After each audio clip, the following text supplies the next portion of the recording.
رسالتي النهاردة مش هتبقى مشكلة ولا قصة، هتبقى سؤال بيدور في ذهن كل واحد فينا لما بيقعد بينه وبين نفسه كده ويقول ليه أيام زمان كانت أحسن؟ ليه برغم إن احنا عندنا حاجات كتيرة حلوة قوي ما كانتش عندنا زمان مش مبسوطين؟ الحلقة دي مش هتبقى رسالة، هتبقى ذكرياتنا وأيام زمان. وليه أيام زمان دايما لما بنقعد نفتكرها بنكون مبسوطين وفرحانين؟ وليه برغم كل الحاجات الحلوة والرفاهيات اللي احنا عايشين فيها ما بقيناش مبسوطين؟ بقينا دايما عندنا حنين لأيام زمان.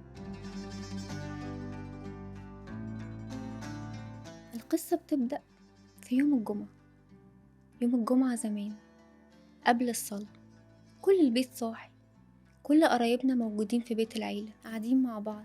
الرجالة بتستعد عشان ننزل نصلي الجمعة ونحضر الخطبة، مش بنجري ونلحق قبل ما يقيموا الصلاة. كان كل حاجة ليها طعم عشان كان كل حاجة بنعيشها. كانوا لما بيخرجوا يروحوا يصلوا كنا بنبقى قاعدين نستنى هم هيرجعوا امتى عشان نبدأ ناكل ونشم ريحة الأكل وريحة الفطار اللي كان أبسط ما يكون. أي حاجة كنا بنفطر بيها وأي حاجة كنا بنبقى مبسوطين بيها. إحساسنا يوم الجمعة ده إن العيلة كلها هتتلم فيه كان أحلى يوم في الأسبوع. بس يوم الجمعة زمان كان بيبقى بعيد قوي، عشان نيجي من الجمعة للجمعة كنا بنستناه واحنا مشتاقين قوي، هو امتى هيجي يوم الجمعة. كان الأسبوع طويل وكان فيه بركة في الوقت، وكنا بنحس ان احنا بننجز حاجات كتيرة طول الأسبوع، مستنيين امتى بقى هيجي يوم الأجازة، امتى هروح عند تيتا عشان نخرج نلعب في الشارع. وأوقات ناس كتيرة قوي ما عندناش حتى فلوس نجيب عجلة، كان عندنا عجلة واحدة ممكن نستلفها من بعض عشان نتبسط ونلعب، وكنا مبسوطين وفرحانين. كان قيمة الفلوس اللي بناخدها مش فهي قد ايه، لا، كنا بنعرف نجيب بيها ايه ونستمتع بيها. ايام زمان كانت احلى عشان كان فيها بركة، كان فيها حب، واي حاجة فيها كنا بنقسمها مع اللي حوالين. كان البيت دايما مفتوح سواء في اكل او مفيهوش، دايما تخش البيت كنت تلاقي اكل في اي وقت.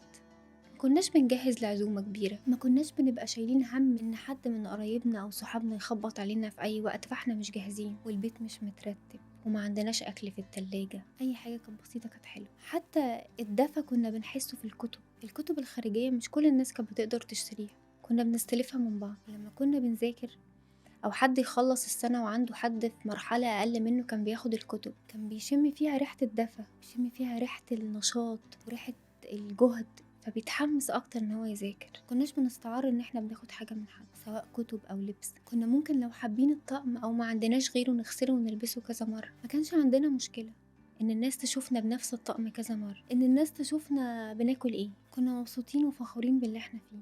عشان كده ايام زمان كانت احسن، كانت ابسط، كان فيها بركة. كان أقصى مصيف ممكن نروحه أو عشان بابا آخر السنة هو وعدنا بأجازة حلوة ممكن تكون يوم نقضيه على البحر من الأول للآخر، برغم إن اليوم ده كان ممكن يكون كله شقة، راكبين مواصلة طويلة عشان نوصل لغاية حاجة حلم إن احنا نشوف البحر، نشم هوا نضيف، نتلم احنا وصحابنا وعيلتنا، ناكل في حلة واحدة، مكناش بنتكسف. ما كانش عندنا الساحل الشرير والساحل الطيب، كنا أهم حاجة نروح نتبسط، وفعلا كنا بنتبسط. عشان تقارن المصيف زمان وقد ايه كنت بتبقى مبسوط فيه بالمصيف دلوقتي هتلاقي فرق كبير قوي. انت زمان كنت بتروح بأقل حاجة بتتبسط، بأقل لما بتتبسط. دلوقتي انت محتاج فلوس كتيرة قوي عشان تتبسط. زمان ما كناش بنتصنع عشان نتبسط، دلوقتي لا، انا عشان اروح لازم البس لبس معين واجيب براند معين، ولازم يكون غالي، ما ينفعش البس حاجة كوبي، ما ينفعش البس اي حاجة تقليد، عشان صاحبي هيقول عليا انت جايبه منين وهي هتتريق عليا، فلازم اعمل بادجت كبيرة قوي عشان اروح في الاخر اقعد شهر انا طول الوقت مش لاقي نفسي، بدور على نفسي مش لاقيه، ما اتبسطتش، ما حسيتش ان انا رحت صيفت، حسيت ان انا رحت افرج اللي حوالينا لابسه ايه وبصرف كام وهحضر حفله مين النهارده ومين هيروح معايا ومين هيشوفني في الساحل ومين لما اعمل ستوري هيبان ان انا شافني ان انا روحت الساحل السنه دي. ويا سلام بقى لو انت كنت من اصحاب الساحل الشرير مش الساحل الطيب، تبقى انت كده بقى اديت المهمه على اكمل وجه.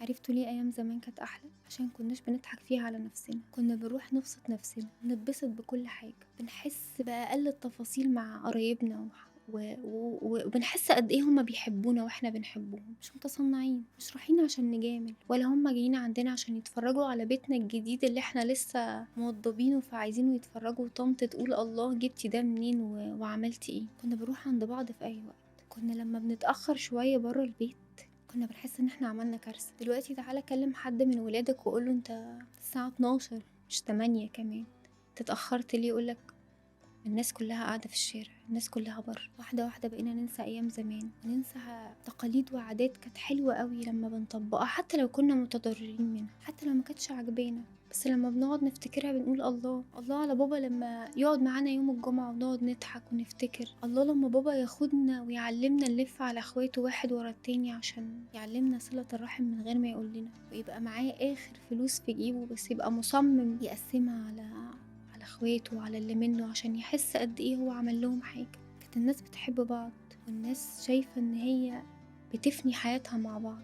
دلوقتي لا، احنا اهم حاجة لا نسأل على حد ولا حد يسأل علينا، لا حد يعرف عننا حاجة ولا نعرف حاجة عن حد.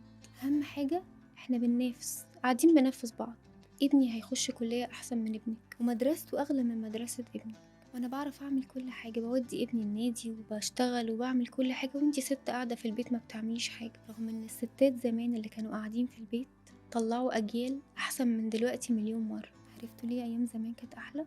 زمان كان احسن عشان كان في طبق واحد بيلف لغاية ما نعرفش مين صاحبه، من كتر ما عملنا أكلة حلوة فنفسنا جارنا أو جارتنا ياكلوا منها، فالطبق ده يروح عند جارتنا ويرجع مليان تاني بحاجة جديدة ناكلها واحنا مبسوطين، لغاية ما الطبق ده يقعد يلف على البيت كله وعلى العمارة كلها وما نعرفش في الآخر مين صاحبه. زمان كنا بنتلم عشان نفرح بفرحة العيد، هنقعد نعمل كحك وبسكوت مع بعض. دلوقتي احنا بننافس نشوف مين احسن براند بيعمل كحك وبسكوت، ومين الترند السنة دي عشان خاطر نحس بالعيد، ويا ريتنا بنحس بيه. زمان ليلة العيد وليلة رمضان كانت بتبقى أحلى بكتير، كلكم حسيتوها. ليه رمضان زمان كان أحلى؟ ليه كنا بنحس بالعبادات فيه أكتر؟ عارفين ليه؟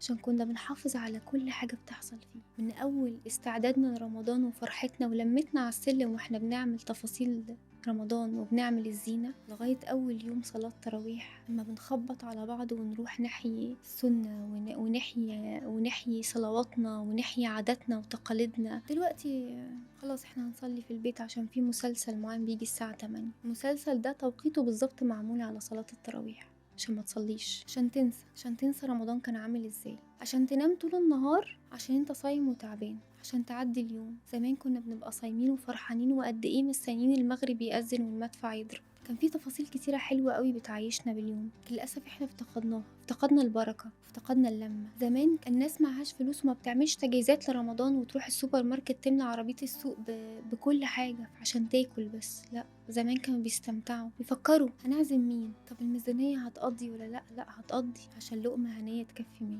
كان دلوقتي لا، احنا بنحسبها بالجنيه، بنحسب احنا لو عزمت اختك لا الفلوس مش هتقضي، حتى لو معايا فلوس انا اولى بيها انا وعيالي، ليه اعزم، ليه نعمل صلة رحم، وليه نرجع زي زمان لما كل واحد ممكن يوفر فلوسه ويخليها لنفسه. افتقدتوا حاجات كتيرة بايديكم. حتى زمان التلفزيون كانش عندنا غير قناتين 3 كلنا بنتفرج على نفس المحتوى في نفس الوقت، كنا مبسوطين. واول ما التلفزيون بيقفل كنا بنخش ننام، كنا طبيعيين. دلوقتي هاتلي بيت بينام قبل الساعة 2 3 او الفجر، ويا ريتنا بنصلي الفجر، يا ريتنا سهرانين وبنعمل حاجات مفيدة، لا احنا سهرانين على الموبايل. زمان كنا لما بنسهر بنبقى اخويا عنده مشكلة او جاري عنده ازمة انا راح اوديه المستشفى، ولا في عنده خلاف بينه وبين مراته قاعد بحله. دلوقتي كله بيقول يلا نفسي. عشان كده زمان كان احلى. الجيران زمان كانت بتعرف مشاكل بعض، دلوقتي ممكن ناس تموت في بيوتها محدش يعرف عنها حاجة، ممكن أمهات وأبهات عايشين لوحدهم في بيت ما يسمعش عنهم غير الجيران بعد 5 6 أيام بعد ما يكتشفوا من الريحة إن جارهم مات.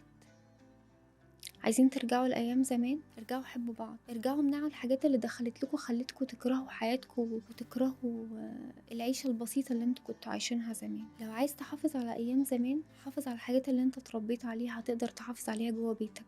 علم ولادك ان الحاجات دي كانت حلوة قوي زمان، احنا كنا بنعملها عشان نتبسط، انت هتتعلم تتبسط، بس للأسف عشان اللي بيتسوق لنا على السوشيال ميديا هو اللي بقى مخلينا ان احنا مش هنتبسط غير في الكومباوند الفلاني اللي بيعلنوا عنه وباللبس الفلاني، وحياتي هتبقى احسن لو انا استخدمت المنتج الفلاني. كل ده تسويق، كل ده مخطط عشان يحسسك ان انت مش هتقدر تعيش غير بالحاجات دي، وان انت هتبقى محروم لو ما كانتش عندك. عشان كده ايام زمان كانت احسن. ليه ايام زمان كانت احسن؟ لا هي مش فكرة ايام زمان كانت احسن، الزمن هو الزمن، احنا اللي اتغيرنا. الزمن هو